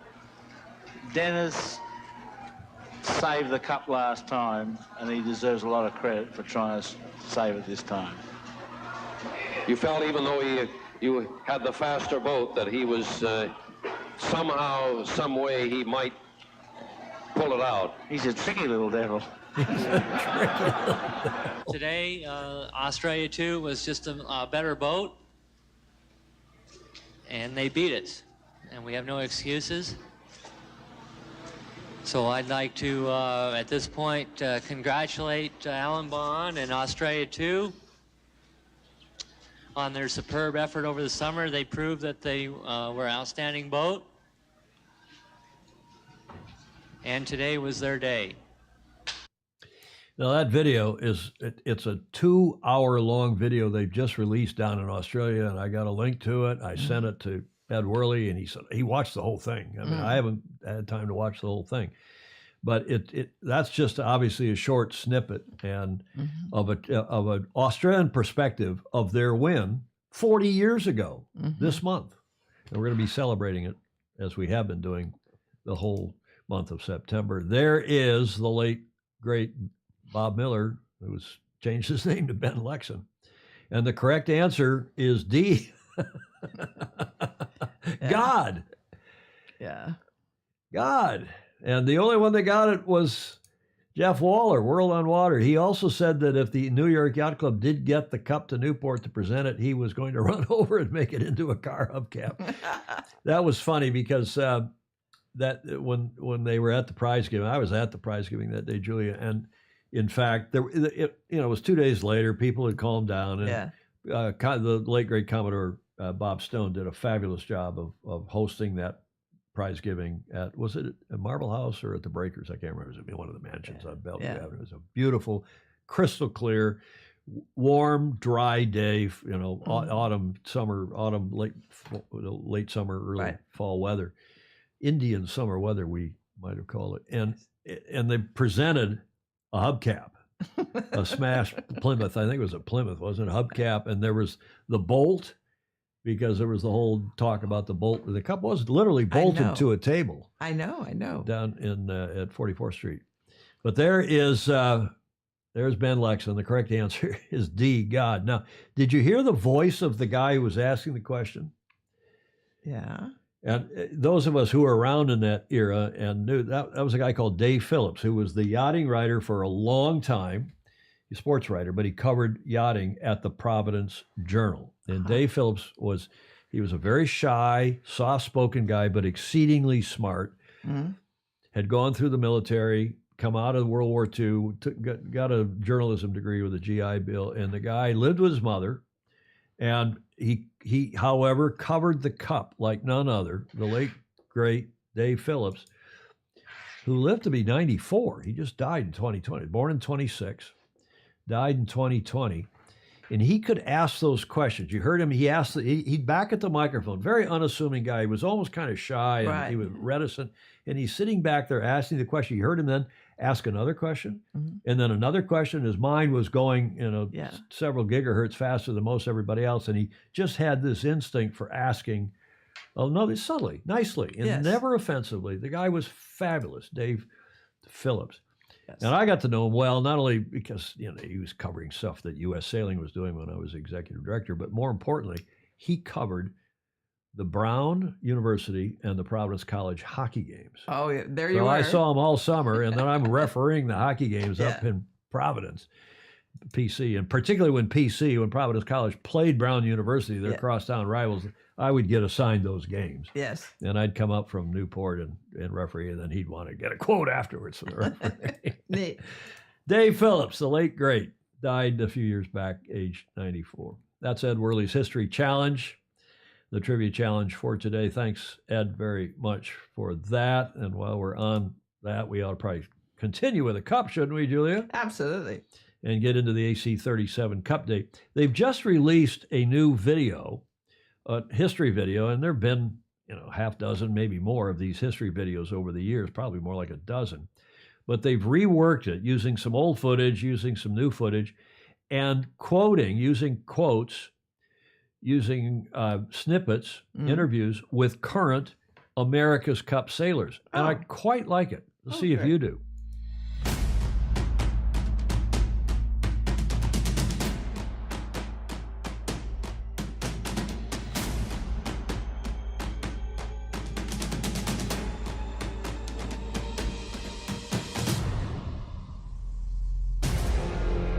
To win the America's Cup, it's one of the toughest things in world sport. Okay, we tried 20 entry. Coming up. In terms of a human endeavour, we are looking at something that is similar to putting someone on the moon. It's the beginning of the dream to be able to join this team, to participate in the America's Cup, the greatest trophy in history. For me personally, the America's Cup is the pinnacle of the sport of sailing. This would be my Everest of the sailing world. Oh, the America's Cup, it's been a journey of my life for the last decade. Very much looking forward to being in the match this time and having a chance to win the America's Cup. Made from sterling silver and weighing just over 14 kilograms, the old mug has a silver value of just over $12,500 US, but to many,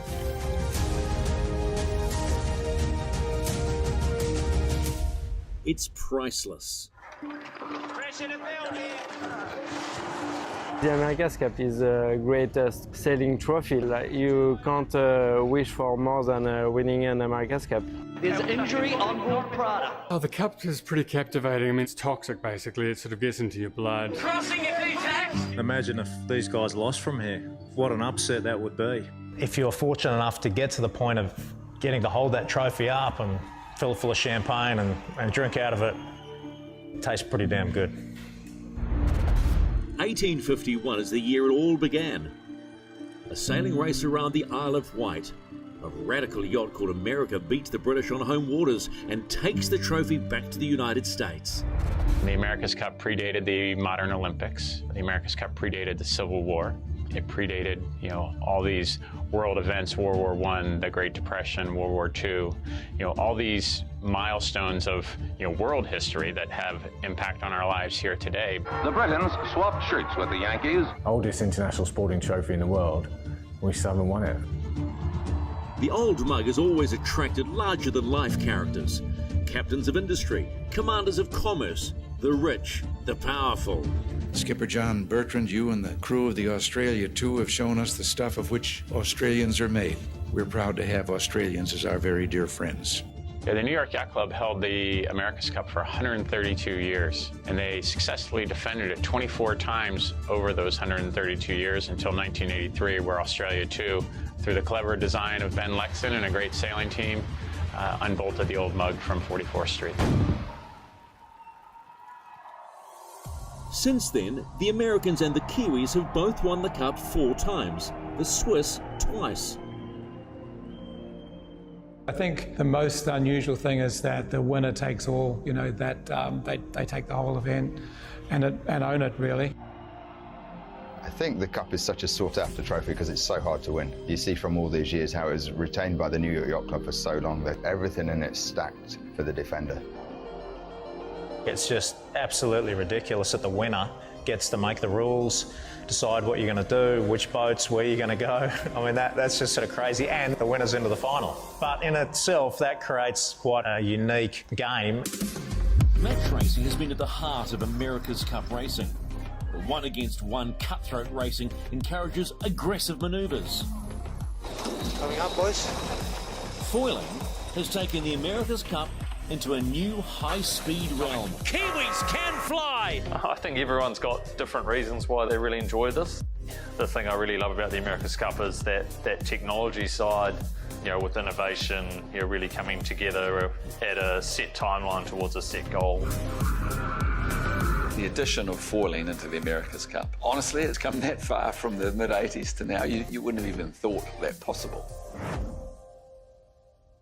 Next year, the Old Mug will fly first class, as it always does, to Barcelona, Spain, where the British, Italians, Americans, Swiss and French will fight for the right to take on Emirates Team New Zealand. America's Cup is not for everyone. If you get in, it's very hard to go out because you get so passionate about it that everything else looks almost boring. All throughout the team, everybody here is desperate to win. So the history is nice to have behind you, but it's all about trying to go out and just win. We started a team in 2014, and the goal then, as it is now, was to bring the America's Cup home. And we're going to keep going until we get the job done.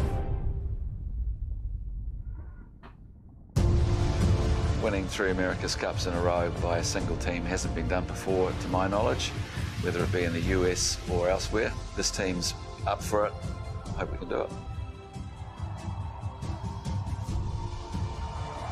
It might be worth just a few thousand in silver, but a rich history has made the America's Cup sailing's most treasured prize. People like to be kind of taken out of their comfort zone, because then the reward, if you're fortunate enough to pull it off, it's just one of those life-defining moments that you never forget.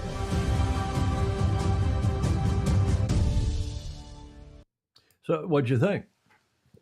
Really good. Really good? Yeah. What'd the rest of the Fosey think? Because I agree. I was pleasantly surprised.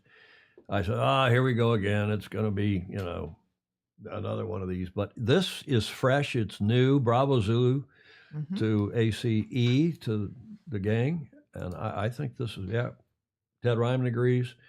Fritz Mueller agrees. Greg Phillips, wow, what a great video. The SI channels where all the cool Fosey are. The Fosey are all cool. Doesn't matter if they're here or not. Right. All Fosey are cool. Sunshine on the laptop screen. Rick Banner wrote, to clarify, East Coast sailing riders. Yeah, we miss Barbara Lloyd. The guy in San Diego who covered the Cup did a really good job. His name escapes me. Somebody will remember his name. Why am I? Bill. I'll think of it. Covered it for what? For the San Diego Union Tribune, the San Diego Union. And he did a good job. But the East Coast, I mean, they had it on the East Coast from 1870 until we lost it in 83. And it was in Newport from 1930 until we lost it in 83. And of course, the radio station, KDKA, in Newport, covered live. They'd go out every half an hour. We're sitting in the office or sitting on shore, and you didn't know what was going on. There was no TV. There was no radio. And the KDKA had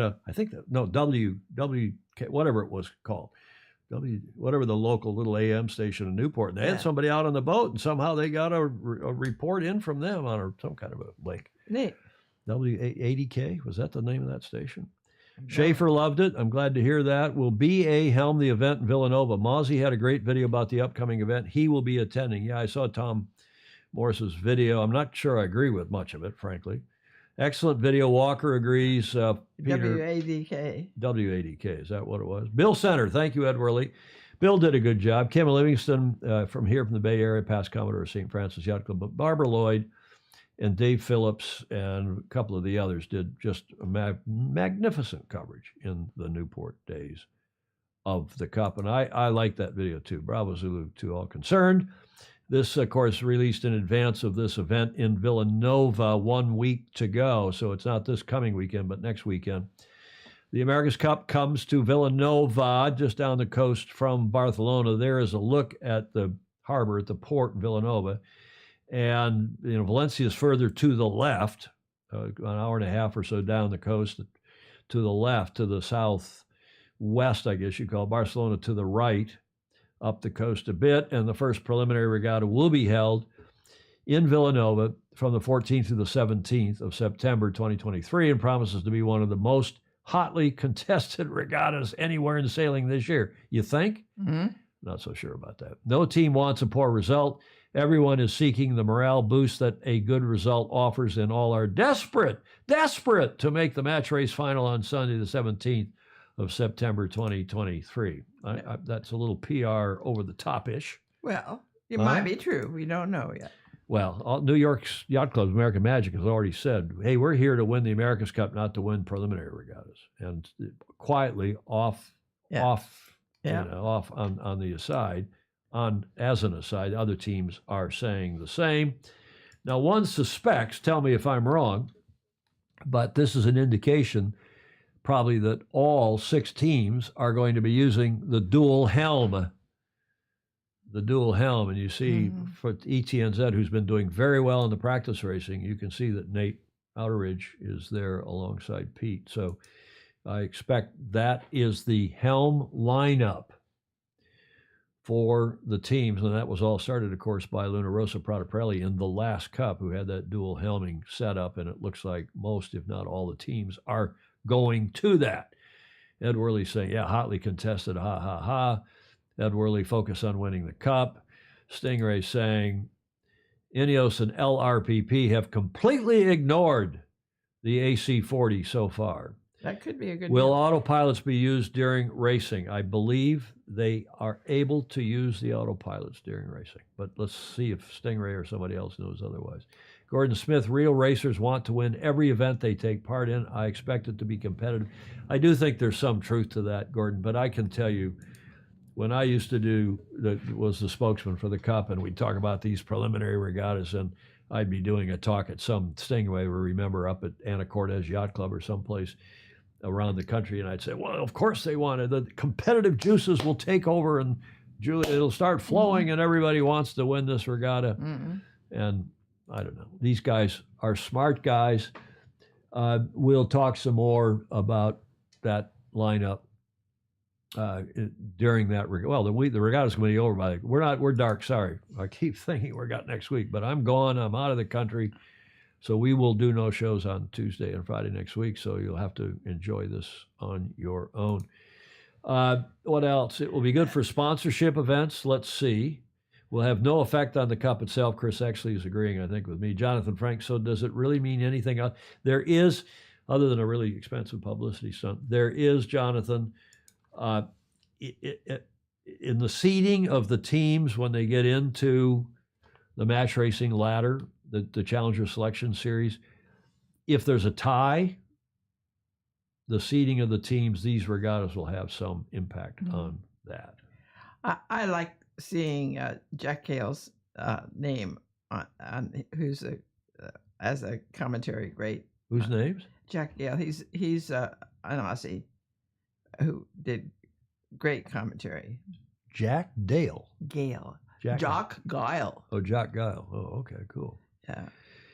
Okay, well, that's a little more by way of preview. They are showing this diagram as the course, and you can see it's set up parallel to the shore when the wind rarely blows out of the northeast or the west, or the east or the west this time of year. And they say up there in the fine print, this map is representative and for illustrative. Is that illustrative or illustrative, Julie? I'd say illustrative. Illustrative purposes only. Back that up. So that map showing that, it's trying to show, you can watch it from the beach. You know what? You're not going to be able to see a damn thing from the beach. you're going to have to be out on a boat or watching TV, which is the way to do it. Now, here are the weather forecast. Here is the weather forecast for the days going forward.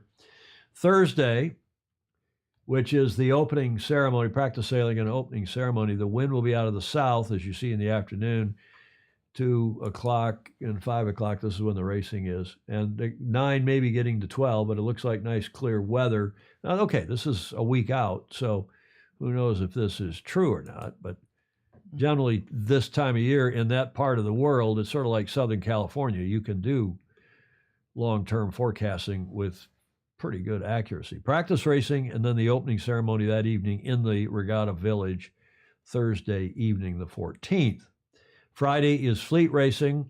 All 6 teams are fleet racing to gather points, and the top 2 teams then go into match racing on Sunday.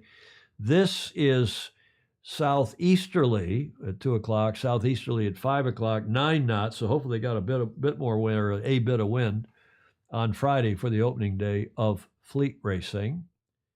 And then on Saturday, which looks like the best day, again, but it's easterly, that day it looks like the course will be aligned to the shore, so you might be able to see some of the windward lewards from the shore when it's out of the east. But look at Sunday, if this holds true.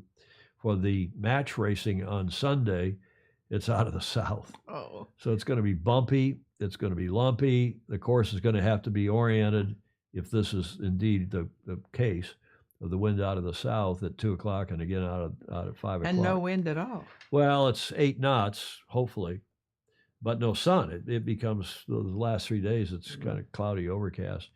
Southerly, 8 knots. Next weekend is the forecast for the match racing event. Julie Aarons, practice races are for practice. No special seating, but it's fun to watch. Don't count anyone out. The Kiwis are hoping to. The Kiwis have been doing very well in this practice sailing, but they prefer to be the underdogs. So I'm sure they do. Mm-hmm. Any viewing details? Yes, it's all being covered on YouTube. We'll show you that slide next. I have that for you. That course is too damn small. Graham Sweeney says, I think the course is okay. You got Ian Murray running the thing. Ian knows what he's doing. Great, Steve Gruber, I'm reading from the bottom up. TNZ didn't even celebrate when they won the LV Cup in 95. They went testing. That is focus. Yeah, that's Russell Coots. Smart boy that he is. Mm-hmm. Winning prelims is about consistency, not being number one. That's the captain in Annapolis, John Schaefer, Captain Jack. Crews will try hard, but designers will withhold their toy. There's another good point. They're not going to want to give away too much. Hamish Ross is making that point. Mm-hmm. There are no amateurs in the game. True pay. Okay, that's good. Be good for sponsorship events. So that's the deal. Now, as far as the television is concerned, yes, they have live, and this is the YouTube reminder. You can go on, click the notification bell, and it'll remind you on your own YouTube channels. They're live. This is a screen grab from this morning. In 6 days on the 15th. September 15th at 6:30 a.m. Pacific time, live on YouTube. And the racing is being covered all 3 days. Friday, is it all? Yeah, all 3 days. Friday, Saturday, and Sunday at 15:30 CET. That's local time in Barcelona, Central European time, 13:30 UTC, and 06:30 here on the west coast of the U.S. The rest of you can do your time zones. With that, Julia, what do you think of all that? I think that's exciting. I don't know if I'm going to spend all weekend watching. You're not going to get up at, you're awake at 6:30. I'm already awake at 6:30. So you can wake up and watch that on your I can. TV or your phone, or you go to bed with your phone and your computer, don't you? Absolutely. Okay, so you got everything. You can run your own. You can run your own watch party from your bed upstairs at the Commodore's suite with all the FOSI while I'm out of the country. Why not? Any other comments here? For the AC40s, this is a good point, Gordon Smith. The designers have little or no input, and that is true. The boats have to be put back in their AC41 design configuration. I agree, not every team has been practicing equally.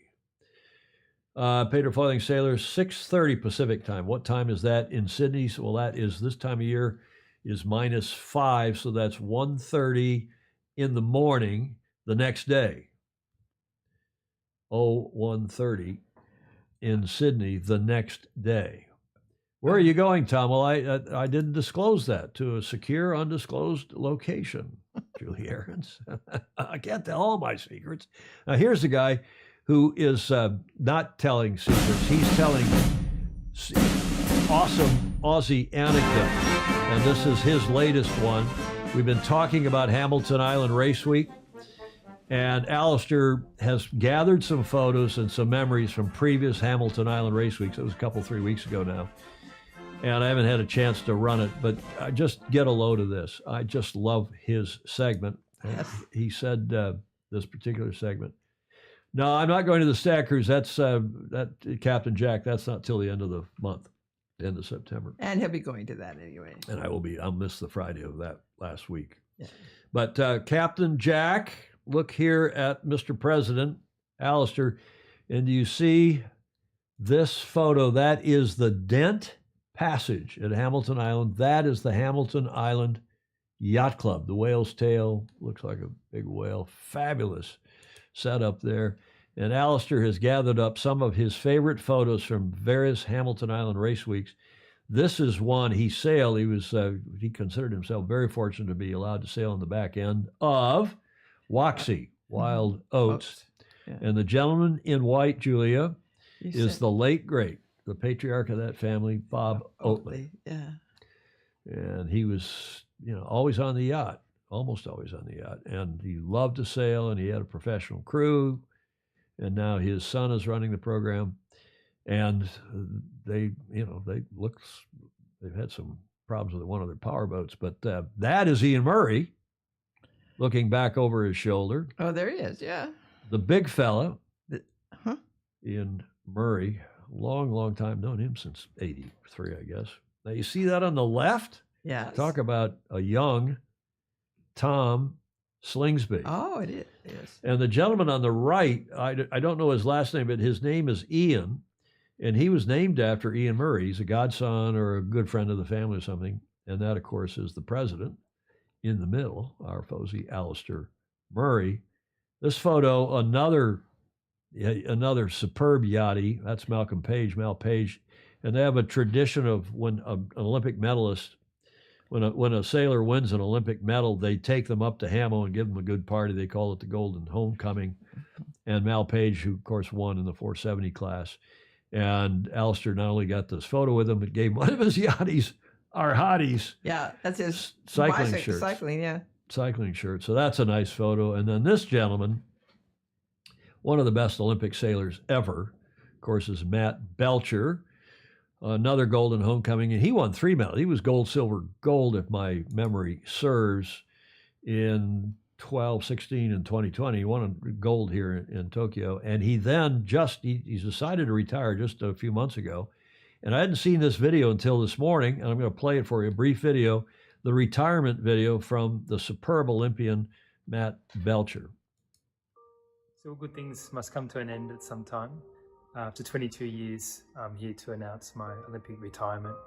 To the Australian Sailing Team, to the AIS, the Australian Sports Commission, to the QAS, it's been one big journey over 5 Olympic cycles, and to have the opportunity to do something I'm so passionate about, I'm forever grateful. To have sailed with some of the best sailors in Australia and in the world, to Dan, Nick, Mal and Will, we've been through a lot together, and we've also achieved a lot, and those memories will forever stay with me. To Victor, a friend, coach, mentor, over 22 years together, it's been absolutely amazing experience. The trust you've given me, the confidence you've given me, and the skills you've given me, I just can't thank you enough. To the athletes and coaches of the Australian Sailing Team, gonna miss you guys, but I won't be too far away. And to my wife and kids, can't wait to come home. See you guys. Congratulations, Matt, on an awesome sailing career. Really impressive, and looking forward to seeing what's coming in the future. Thanks for taking me along for a little bit of the ride. Well done.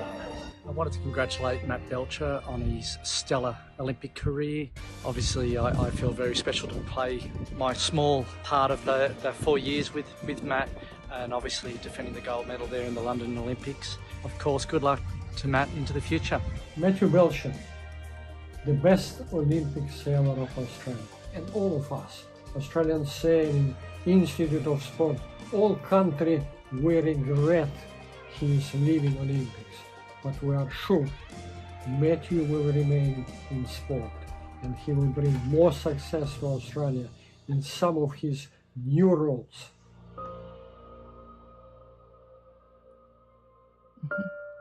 That was nice. Yeah, look at his CV here of his medals.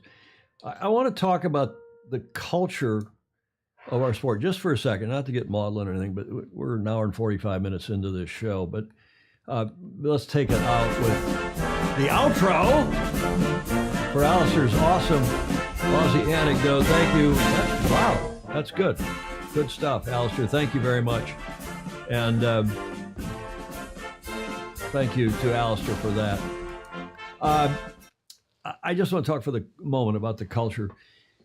For a country to produce a video like that, Australia, obviously, and you got the medal maker, you got Victor Kovalenko, who's they call him the medal maker. The guy's a superb coach, Russian coach.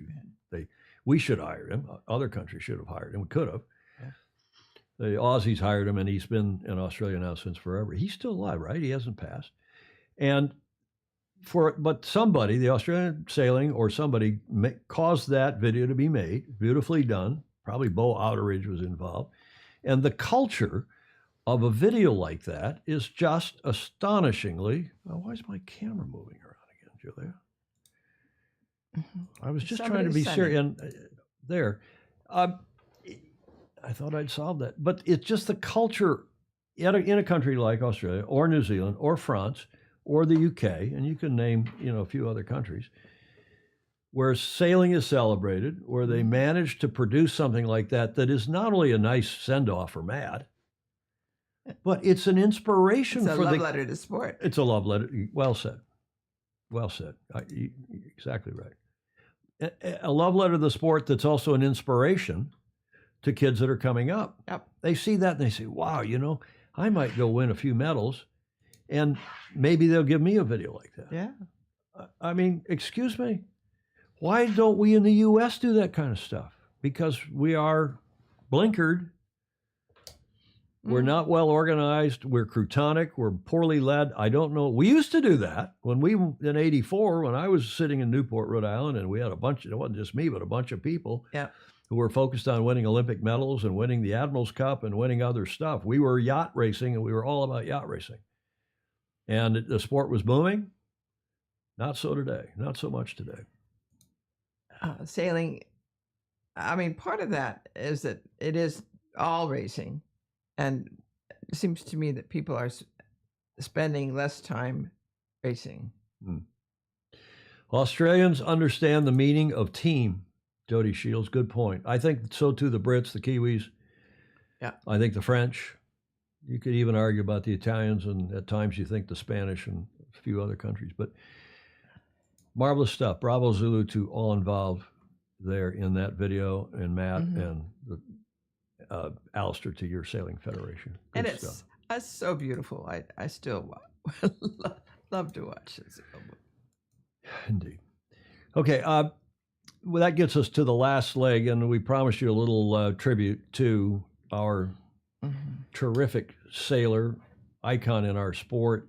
And he was a pretty good sailor, actually, pretty darn good sailor. And this, of course, Jimmy Buffett. Do you realize, and I did not until I was researching this, that the only America's Cup ball that was a concert was performed by this guy? Do you know when and where?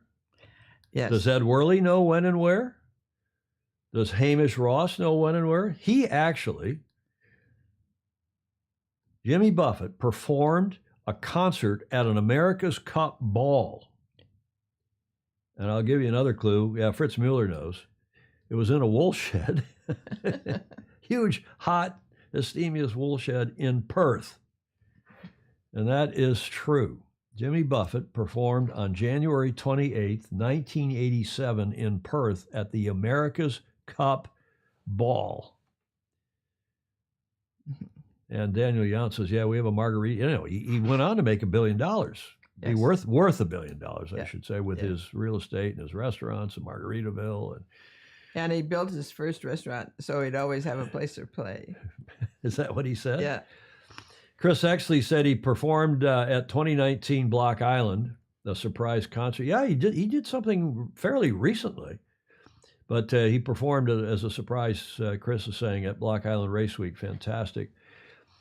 Concert for Perth, and he played the song Bring It Back. I was there. Captain Jack Schaefer is saying, I once had fun in a wool shed near Tamworth, New South Wales. Gordon Smith. Didn't he design his own yacht? I don't know that he designed his own yacht, but he was a Renaissance man. He for sure, he was a nerd. He flew planes. He bought and sold planes. In fact, he crashed one time flying out of, where was it, Nantucket? I don't Once remember. was a man from Nantucket. Remember Yeah. any of those limericks? Mm-hmm. We won't replay those because you'd give me more than a finger wave. No. You'd pull the plug, we'd be off the air. I think Jonathan Frank remembers that he was a pilot. I mean, Jonathan Frank, a Renaissance man, but this guy had a plane crash in the waters off, I think, Nantucket, Martha's Vineyard, someplace up in the Northeast, I believe. Could have been in the Caribbean, too, from memory. And he swam away from the crash and lived to tell about it, obviously. Okay, now, as a tribute from Sailing Anarchy, one of our FOSI, we've got to get Brian back on the show. Brian Hancock's not been on the show in a while, but he's been our around-the-world offshore expert, among other things, living up in the Northeast in Boston. And he said, my mate, Jimmy Buffett, died on Friday evening last week, a week ago today. I use the word mate loosely. I did meet him back in 1980 in St. Bart's, but like many of us mourning his death, we all felt like we were his friend. When I met Jimmy, he was playing in a bar of a hotel that he would one day own, to his regret. Jimmy was, after all, a musician, well, a whole lot more than just a musician, but he was not a good hotelier. He admits that in his memoir, so I am not out of line here by stating that. He was playing to a small crowd of sailors, and this, by the way, was long before Jimmy Buffett was Big Jimmy Buffett. He was just a troubadour with a guitar and a pretty good voice, but his songs captivated the audience, and if I am to be honest, changed many lives, mine included. Brian Hancock goes on to say, for us sailors, and I know that you wouldn't be on this site if you weren't a sailor, meaning Sailing Anarchy, his songs became a soundtrack to our lives. How do you write a song that starts, Mother, Mother Ocean? For those of us who have seen some blue water, we understand that lyric. And there were many, many more. A pirate looks at 40. Who among us does not feel themselves a pirate in some way, even if it's only just having a margarita for breakfast? Yes, yes. And well, what can I say? Who else could write a best-selling hit about a cheeseburger? Jimmy Buffett captured the essence of what it means to be a free spirit, who found the open ocean as an outlet to sail away from our day-to-day traffic jams of life.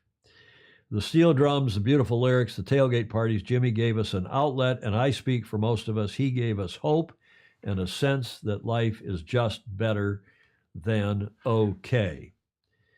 He was also a better than good sailor and owned many boats of all kinds, including his innovative powerboat, Last Mango, and is even more innovative, in Brian's humble opinion, sailboat named Drifter.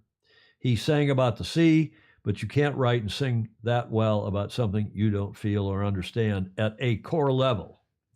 And it's clear that he understood not only sailing, but the sailing lifestyle and all it entails, more than just a good salt-rimmed margarita and a lost shaker of salt.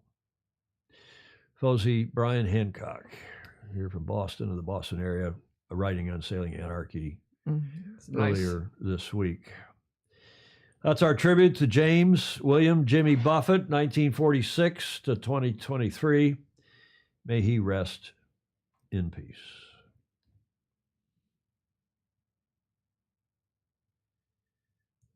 Okay, Julia, what was your favorite Jimmy Buffett song? Margaritaville? Oh, yes. Son of a sailor? Yes. Terrific stuff. Yeah. By the way, those of you, there are a few of you on here coming to Stag Cruise. We are going to do a tribute to Jimmy Buffett at the Afterglow late Friday night, where a bunch of us get together with our guitars and led by Jim and James Sailstrom and some of the other pros. And I'm not going to play. I don't think I'll be too tired Friday night after producing the members show. But it's a great time, and we're going to do a nice sing-along tribute to the late, great Jimmy Buffett. That brings us to Whiskey Tango Foxtrot. We should go Whiskey Mango. Whiskey Mango Foxtrot? Well, it'd be WMF instead of WTF. I know. I don't know who sent this to me. I may have found it myself. I couldn't see that it came from Yeah.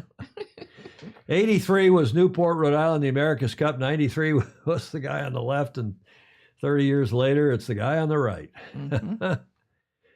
That's sad but true, I think. Now, this one, I know who this came from. They mounted a vegan to the wall at my local butcher shop. Clean, huh? Yes. That came from Ryman. Thank you, Ted, for that one. And then finally, since we are a drinking show with a sailing habit, we've got one more to round out this show. Caption contest also sent by Ryman. And the best caption, I think, is the one he sent, which is, "Doctor says I have to cut out drinking." I do love that. Huh? Doctor says I have to cut out drinking, Julia. It's lovely. It gives me heart palpitations, or it gives me something. Thank you, Ted Ryman. Thank you for that. That gets us to the finish line. Without further ado, we just turn it over to Julia. Yes. Be sure to like, follow, share, or if it says subscribe, do that too. Do that too. We It's appreciate cheap. it. It is. It costs nothing. Nothing. And comments are welcome, as always, even in replay. A lot of you watch it in replay, and we appreciate very much the support. We have fun doing this, and we do it for you, our audience. We don't really do it for the money. We get a few bucks here and there, especially if you give us via Patreon. Become a patron and give us a few bucks a month. We appreciate it very much. When those come in, it helps pay the bills. We got to have high-speed internet. We got to have a gigabit internet here, Julia. Yes. And we got to buy cameras that move around. I mean, I show you this camera, and for some reason, these fancy cameras that we have now, because you keep it. We got one here, this little tiny thing on a gimbal, and Julia's got one right here, and those are tracking camera if you let them track. And I'll show you what happens if the tracker is on, and somehow it got turned on today. Yeah. There is my tracking camera now is on, and if I move this way, it follows me. Yeah. And this is AI. This is unbelievable stuff. Yeah. And it'll, and if I stand up, it follows you standing up, past the microphone, past wherever the hell you are.